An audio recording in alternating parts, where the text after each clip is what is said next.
जिसे विद्यार्थी होता है। संस्कृत विद्यार्थियों को पहले एक श्लोक सिखाया जाता है कि तुम विद्यार्थी बनने जा रहे हो, ये श्लोक सुनना। ऋषभ, काक चेष्टा बको ध्यानम। संस्कृत के विद्यार्थियों को सबसे पहले यह सिखाया जाता है, काक चेष्टा बको ध्यानम, श्वान निद्रा तथैव च, अल्पाहारी गृहत्यागी विद्यार्थी पंचलक्षणम। 5 लक्षण है विद्यार्थी के। तुम सब विद्यार्थी हो, आज ध्यान से समझना। तुम इस पाठशाला के, इस कक्षा के विद्यार्थी हो। ये 5 लक्षणों पर तुम भी ध्यान देना। विद्यार्थी पंचलक्षणम क्या? काक चेष्टा, कौवे की तरह चेष्टा। अच्छा जरा और ध्यान से समझना। कौवे की चेष्टा ली गई। दुनिया का सबसे खराब अगर पक्षी, सामान्यतः उसकी उपमा कहीं दी नहीं जाती। रामायण में काकभुसुंडी भी कौवा है, ध्यान से समझना। जिन्होंने रामायण सुनी उन्हें पता है।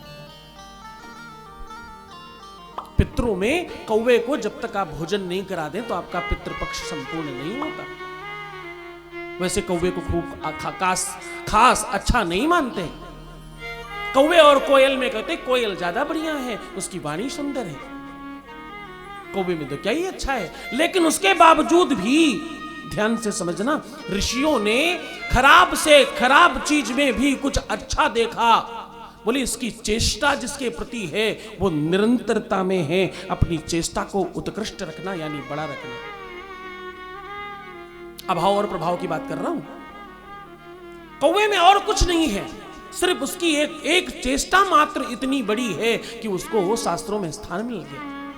तुम में तो बहुत कुछ है, तुम तो जाने क्या क्या लेकर बैठे हो, तुम में तो जाने कितना कुछ भरा हुआ है।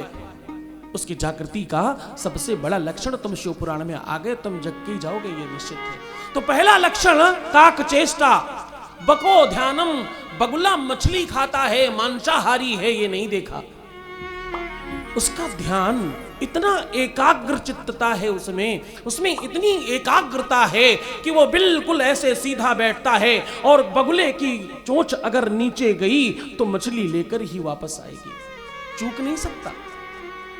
बगुले का निशाना चूक सकता नहीं, हिलेगा नहीं, तब तक बिल्कुल मूर्तिमान होकर बैठा रहता है जब तक उसे मछली दिख नहीं जाए, बिल्कुल मूर्ति। लोग कहते हैं ना बगुला भगत होगा, बिल्कुल संत के माफिक बैठा रहता, चुपचाप, हिलेगा ही नहीं, बिल्कुल जैसे ध्यानमग्न हो गया हो।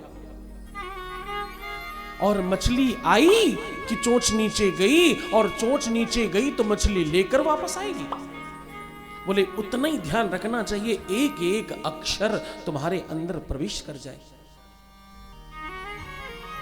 और स्वान निद्रा, बहुत आलसी लोग अच्छे नहीं होते। कुत्ते के बगल से निकल जाओ तत्काल जग जाता है, बहुत हल्की नींद होती है उसकी।